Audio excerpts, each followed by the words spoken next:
31st নাইটে জনৈক রমজান নামে এক ব্যবসায়ীকে হেমায়তপুরের ত্রাস মোশাররফ হোসেন মোশা চাঁদার দাবিতে তাকে উঠে নিয়ে অপহরণ করে এবং গুলি করে আহত করে ভাঙ্গা ব্রিজের এলাকায় ফেলে রাখে। তাকে ওখান থেকে উদ্ধার করে এনাম হাসপাতালে চিকিৎসাধীন অবস্থায় সাভার থানায় মামলা হয়। এই মামলার জের ধরে আজকে সন্ধ্যায় আমরা ডিএমপি মোহাম্মদপুর এলাকা থেকে তাকে গ্রেপ্তার করতে সক্ষম হই।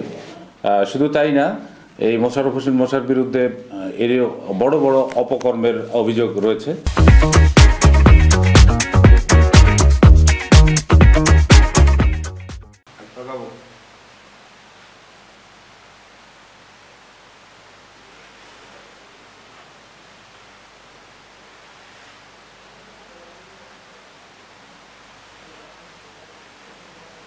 এদিক থেকে আটাই আমরা দেখি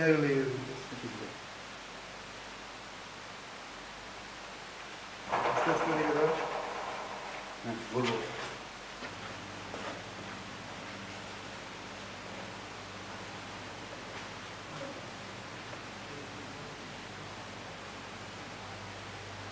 মাথাটা সোজা করেন, মাথাটা